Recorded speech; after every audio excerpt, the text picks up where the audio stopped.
Morning, dear student. Welcome back in e-learning class by Savita Sangwan. Today we are going to discuss the exercise and question answer of lesson 10, water pollution. So let's start, beta. First of all,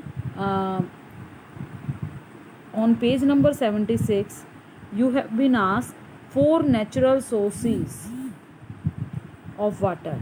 तो देख लेते हैं बेटा, तो कौन कौन से हैं नेचुरल सोर्सेज जो नेचुरली हमें एनवायरनमेंट में मिलते हैं, वाटर के सोर्सेज जहाँ से वाटर मिलता है।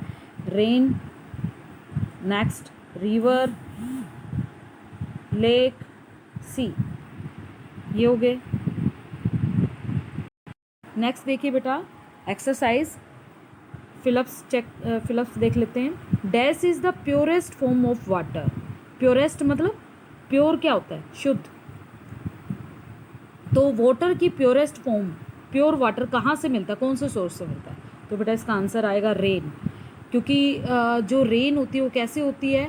वाटर इवेपोरेट होता है, उससे क्या बनेंगे? क्लाउड्स फॉर्मेशन होगी, और क्लाउड्स से रेन होगी। तो जो वेपर्स होते हैं बेटा वो प्योर हैं, और वो जब रेन जो होगी उससे जब वो कंडेंस ठंडे होते हैं, वो वेपर्स यानी क्लाउड्स ठंडे होंगे तो रेन फॉर्म में वो नीचे आते हैं, वाटर ड्रॉपलेट की फॉर्म में।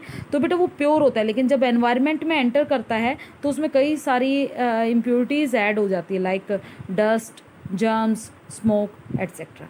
नेक्स्ट देखिए, वाटर कंटेनिंग इम्प्योरिटीज़। इम्प्योरिटीज़ क्या है? प्योर हो गया तो शुद्ध, इम्प्योरिटीज़ यानी गंदगी।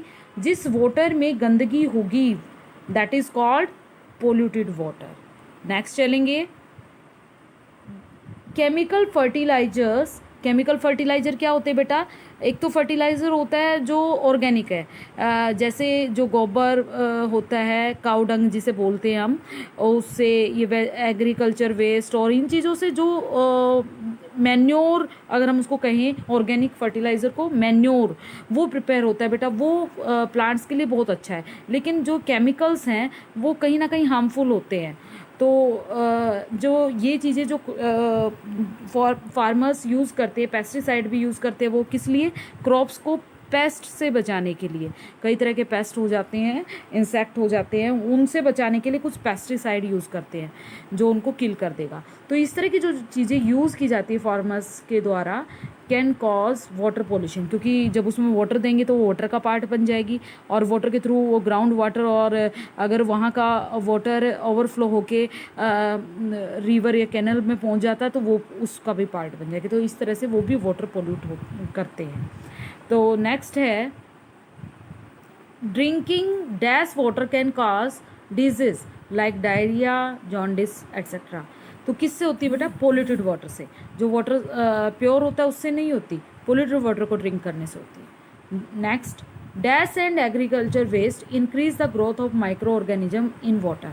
तो किस किस से बढ़ती है बेटा? एक तो एग्रीकल्चर का वेस्ट और एक इंडस्ट्रियल वेस्ट। नेक्स्ट, ट्रू और फॉल्स हैं। River water is the purest form of water. देखिए, रिवर वाटर है क्या? No, rain water. रिवर में तो बेटा जब वो फ्लो करता है रिवर वाटर लैंड से, उसमें बीच में कहीं कहीं कहीं सीवेज वाटर उसमें ऐड हो रहा है, कहीं फैक्ट्रीज़ का वाटर उसमें ऐड हो जाता है, और कहीं डस्ट, कहीं ये सब कुछ मिक्स होके वो प्योरेस्ट फॉर्म नहीं होती वाटर की, वो इम्प्योर हो जाता है water. So it is false. Next देखिए, polluted water may contain dust, germs, smoke. तो पोल्यूटेड वाटर में ये चीज़ें भी वाटर को क्या करती है? पोल्यूट करती है। तो इस तरह का वाटर भी क्या कहा जाएगा? पोल्यूटेड। So true. नेक्स्ट देखिए, throwing domestic waste in river causes water pollution. Domestic means जो घर का कूड़ा है। कई बार कुछ लोग क्या करते हैं, रिवर्स के पास जो शहर हैं जैसे हरिद्वार है और भी बहुत सारी सिटीज़ हैं जो रिवर के उस पे होते हैं, बैंक पे होते हैं, मतलब उसके किनारे पे होते हैं, तो वो क्या करते हैं? अपना वेस्ट सारा जो है रिवर में थ्रो करते हैं, तो उससे भी वाटर क्या होगा? Pollute. So true. Next, increased growth of microorganism in water increases the amount of oxygen for aquatic animal। तो बेटा ग्रोथ, इंक्रीज ग्रोथ किसकी? Micro organism. माइक्रो क्या होते हैं? जो माइक्रोस्कोप से देख सकें इतने छोटे छोटे जीव, तो अगर वो उसकी ग्रोथ इंक्रीज हो जाती है वाटर में, तो वो इंक्रीज करेगी ऑक्सीजन और एक्वेटिक एनिमल्स के लिए। क्या ये सही है? नहीं। जब कोई भी जीव है उसको सर्वाइवल के लिए ऑक्सीजन रिक्वायर्ड है, तो वो तो ऑक्सीजन कंज्यूम करेंगे। तो how they can increase the amount of oxygen for aquatic? So false. Next, use of chemical fertilisers help in preventing water pollution.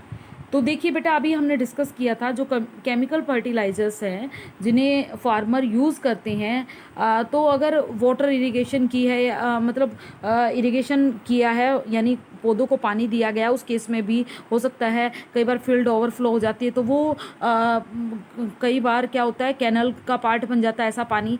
और कई बार क्या होता है, वो उससे सॉयल से रिस के जब वो नीचे जाता है, परकुलेट होके नीचे जाता है, तो ग्राउंड वाटर का भी पार्ट बन जाता है। इस तरह से वो वाटर को पोल्यूट करते हैं। फर्टिलाइजर जो है वाटर को पोल्यूशन में अपना रोल प्ले करते हैं। तो प्रिवेंशन होता है रोकथाम, तो ये चीज़ उसको बढ़ा रही है, रोक नहीं रही है वाटर पोल्यूशन को। So it is false. Next, tick the correct option. Disease that may be caused by drinking polluted water. तो पॉल्यूटेड वाटर को ड्रिंक करने से कौन सी डिजीज़ होती है? देखिए, मलेरिया मच्छर से होती है, मॉस्किटो जो कौन से वाला मलेरिया का जो मॉस्किटो होता है उसकी बाइट से, एनाफेलीज जो होता है। कफ भी पॉल्यूटेड वाटर से नहीं होती। कोलेरा ये होती है बेटा। डेंगू ये भी एक मॉस्किटो से होती है। तो ये सब जो हैं दूसरे इनके जो काज है इनका दूसरा है, लेकिन जो कोलेरा है ये वाटर पोल्यूशन से होती है। नेक्स्ट है, polluted water should not be used for irrigation. Polluted water को इरिगेशन के लिए यूज़ नहीं करना चाहिए। क्यों? Because it can harm the aquatic animals. एक पहला ऑप्शन है कि एक्वेटिक एनिमल को हार्म करती है। ठीक है, तो बेटा यहाँ तो बात हो रही है इरिगेशन की, यानी पौधों में पानी देने की, तो इसका इससे कोई रिलेशन नहीं है। दूसरा है पोल्यूट्स रिवर वाटर, तो इसका भी कोई यूज़ नहीं है पौधों को पानी देने की। तीसरा है रिड्यूस फर्टिलिटी ऑफ सॉइल, ये सही ऑप्शन है, क्योंकि इससे अगर हम गंदा पानी इरिगेशन यानी पौधों में देने के लिए यूज़ करेंगे, इससे मिट्टी की उपजाऊ शक्ति कम होगी, तो ये सही है। नेक्स्ट है बेटा, oil spills in sea are harmful because. बेटा ऑयल स्पिल मीन्स जो मैंने आपको बताया था, कई बार ऑयल कंटेनर से लीक होके कुछ ऑयल सी के सरफेस पे बिखर जाता है और एक कवर वहाँ बना लेता है, तो वो किस तरह से हार्मफुल है यही डिस्कस करना है। तो क्या करेगा वो, अगर उसने कवर कर लिया सरफेस को, तो ऑक्सीजन जो है वाटर में डिज़ोल्व नहीं हो पाएगी एनवायरनमेंट से, तो वाटर में ऑक्सीजन की कमी हो जाएगी। तो ये रीज़न होना चाहिए। देखते हैं, decrease the level of water in sea. No, इससे वाटर लेवल पे कोई इफेक्ट नहीं होता। इनफैक्ट द एक्वेटिक प्लांट्स को भी इतना इफेक्ट नहीं करती, क्योंकि प्लांट्स को तो कार्बन डाइऑक्साइड चाहिए, ऑक्सीजन कम चाहिए होती है, तो उस पर इतना इफेक्ट नहीं है। Increase the growth of micro organism. तो बेटा जो ऑयल स्पिल है वो माइक्रो ऑर्गेनिज्म की ग्रोथ को नहीं इंक्रीज कर रहा है। Last option, cut off the supply of oxygen, ये सही ऑप्शन है।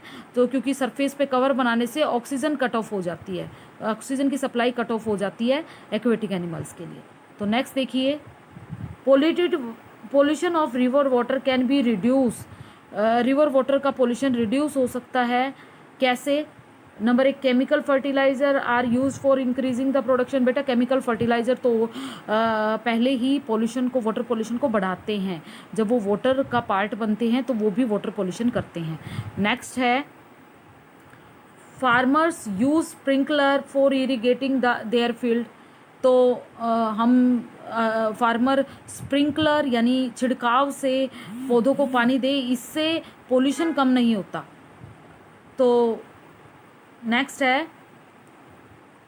Water is allowed to stagnate around the river banks.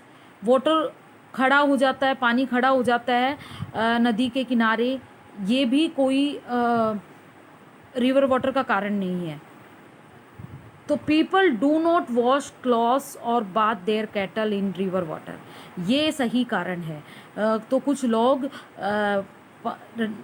River water में नहाते हैं, अपने पशुओं को नहलाते हैं, कपड़े धोते हैं, तो ये इन कारणों से पोल्यूशन होता है।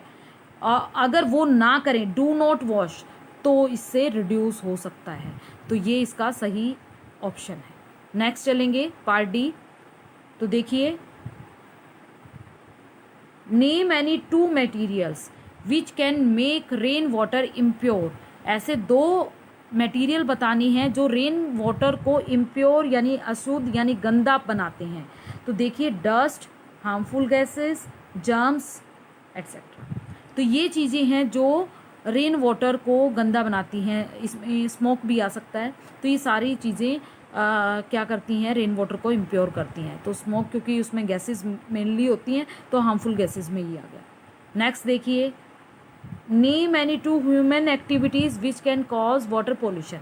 तो क्या क्या है बेटा, अभी डिस्कस की थी, people wash their clothes and bath in river water. तो पहला कारण ये है, लोग जो होते हैं वो जो रिवर के किनारे आसपास रहते हैं वो क्या करते हैं, वहीं पे नहाते हैं और कपड़े धोते हैं, ये कारण हो गया। नेक्स्ट है, people throw domestic waste in river. तो कुछ लोग घर का कूड़ा भी नदियों में बहा देते हैं, इससे भी रिवर वाटर पोल्यूट होता है।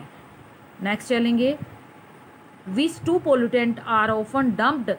कुछ दो पोल्यूटेंट, पोल्यूटेंट मतलब जो गंदा करते हैं, पानी को पोल्यूट करते हैं, डम्प्ड गिरा दिए जाते हैं by the factories into the reverse. तो फैक्ट्रीज से कौन सा गंद उसमें इंक्लूड हो जाता है बेटा, फैक्ट्रीज का कौन सा जो गंदगी है जो वाटर को पोल्यूट कर रही है।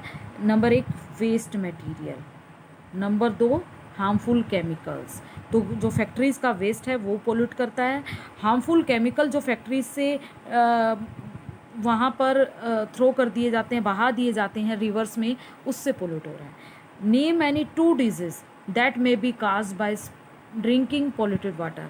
तो कौन सी 2 डिजीज़ हैं, टाइफाइड, डायरिया, कोलेरा, जॉन्डिस। ये डिजीज़ गंदा पानी पीने से होती है। नेक्स्ट है, write the name of 2 types of materials used by the farmers to increase the production of crops. 2 ऐसे मटेरियल जो फार्मर यूज़ करते हैं क्रॉप प्रोडक्शन को इंक्रीज करने के लिए। कौन कौन से, केमिकल फर्टिलाइजर, पेस्टिसाइड, ये सब पार्टी डिस्कस कर लेते हैं। How do waste from factories and field affect the aquatic animal. तो देखिए किस तरह से वेस्ट जो फैक्ट्रीज से या खेतों से पानी में पानी को पोल्यूट कर देता है और एक्वेटिक एनिमल को अफेक्ट करता है, देख लेते हैं। Waste from factories and field increase the growth of microorganism. हमने डिस्कस किया था, इनका जो वेस्ट होता है वो क्या करेगा, जब पानी गलता सड़ता है तो क्या होगा बेटा, उसमें छोटे छोटे जर्म्स, कीड़े हो जाते हैं, यानी माइक्रो ऑर्गेनिज्म बहुत छोटे होते हैं, कई तो हमें दिखाई नहीं देते, माइक्रोस्कोप से ही देख सकते हैं, इसलिए ऐसे ऑर्गेनिज्म को, ऐसे जीवों को हम माइक्रो ऑर्गेनिज्म बोलते हैं। वो पैदा हो जाते हैं और वो क्या करेंगे, ऑक्सीजन कंज्यूम करेंगे। So this reduce the supply of oxygen for aquatic animal. इस तरह से एक्वेटिक एनिमल अफेक्ट होंगे। नेक्स्ट है, how can polluted water affect the crops. अब पोल्यूटेड वाटर, हमने एक्वेटिक एनिमल की बात करी किस तरह से अफेक्ट करता है, अब हम क्रॉप्स की बात कर रहे हैं, तो हमने डिस्कस भी किया है फिलिप्स और उसमें। First of all it reduces the fertility of soil. एक तो ये फर्टिलिटी यानी उपजाऊ शक्ति को कम कर देता है। सेकंड है, क्रॉप्स गेट डैमेज्ड। जो क्रॉप्स हैं, फसलें हैं, वो नष्ट हो जाती है इससे, गंदे पानी से। नेक्स्ट देख लेते हैं, why are oil spills harmful for marine life. ये हम डिस्कस कर चुके हैं। तो किस तरह से ऑयल स्पिल्स हार्मफुल है मैराइन लाइफ के लिए, तो देखिए ऑयल स्पिल जो है कवर बना लेती है सरफेस, वाटर सरफेस पे, तो और उससे क्या होगा, वो कट ऑफ कर देगी ऑक्सीजन सप्लाई को। एक्वेटिक एनिमल के लिए जो ऑक्सीजन सप्लाई है उसको कट ऑफ कर देगी। जो एनवायरनमेंट से ऑक्सीजन, जो एटमॉस्फेयर से ऑक्सीजन वाटर में डिजोल्व होती है वहाँ से, वो उसके बीच में क्या बना देगी, एक कवर बना लेगी। तो इस तरह से ऑक्सीजन एक्वेटिक एनिमल के लिए कम हो जाएगी। तो बेटा ये था। So let's end today's class.